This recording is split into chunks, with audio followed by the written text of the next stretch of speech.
এর চ্যানেলে তোমাদের স্বাগত জানাই। প্রিয় অষ্টম শ্রেণীর শিক্ষার্থী বন্ধুরা, আশা করি তোমরা ভালো আছো।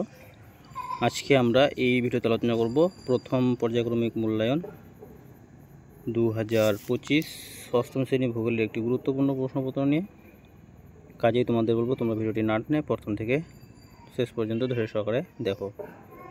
তো দেখো, তোমাদের পূর্ণমান 15, সময় হলো তোমাদের 30 মিনিট। সিলেবাসটা দেখে নাও। প্রথম অধ্যায় পৃথিবীর অন্দরমহল, দ্বিতীয় অধ্যায় অস্তিত্ব পৃথিবী, তৃতীয় অধ্যায় শিলা, আর অষ্টম অধ্যায় থাকে তোমাদের ভারতের প্রতিবেশী দেশসমূহ এবং তাদের সঙ্গে সম্পর্ক। তো দেখো, সঠিক উত্তরটি নির্বাচন করো। অন স্ক্রিনে তোমরা দেখতেই পাচ্ছ। প্রথমে 4টি প্রশ্ন আছে, 4টি প্রশ্ন এমসিকিউ টাইপ। প্রত্যেকটা প্রশ্নের জন্য 1 নাম্বার।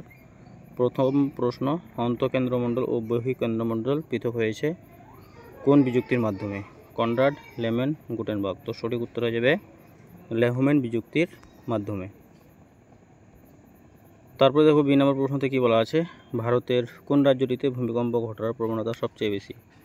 তামিলনাড়ু, উড়িষ্যা, জম্মু কাশ্মীর, উত্তরপ্রদেশ। তো তোমরা একটা কথা মনে রাখবে, ভারতের যেগুলো পার্বত্য এলাকা সেগুলোতেই বেশি ভূমিকম্প হয়, যার জন্য দেখো তামিলনাড়ু, উড়িষ্যা, উত্তরপ্রদেশ এগুলো কিন্তু সমতল ভূমিতে অবস্থিত। জম্মু কাশ্মীরটা হলো আমাদের পাহাড়ি এলাকা।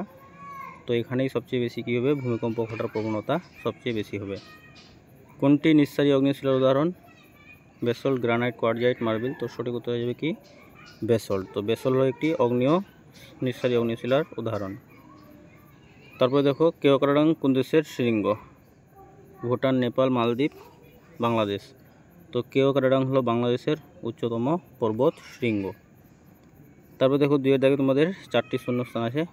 4 নাম্বার প্রথম প্রশ্ন, ড্যাশ অগ্নেয়গিরিটি হলো ভূমধ্য সাগরের আলোকস্তম্ভ। খুবই গুরুত্বপূর্ণ প্রশ্ন। সঠিক উত্তর হয়ে যাবে স্ট্রমলি।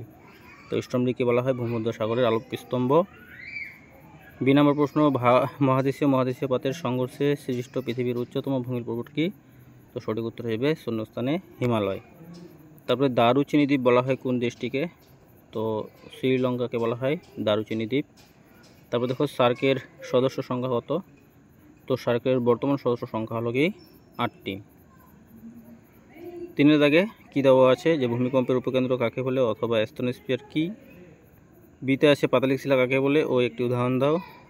অথবা দিয়ে দেওয়া আছে বজ্রপাতের দেশ কোন দেশকে বলা হয় এবং কেন বলা হয়? রচনাধর্মী প্রশ্ন। চিত্র একে 5 সীমানার অতি সংক্ষিপ্ত ব্যাখ্যা দাও। অথবা প্রশ্ন দেওয়া আছে পাকিস্তানের কৃষিকাজের সঙ্গে জলসেচের সম্পর্ক রাখো। তো প্রিয় শিক্ষার্থী বন্ধুরা, এই ছিল তোমাদের ভূগোলের একটি গুরুত্বপূর্ণ প্রশ্নপত্র। তো ভিডিওটি শেষ পর্যন্ত দেখার জন্য তোমাদের অসংখ্য ধন্যবাদ।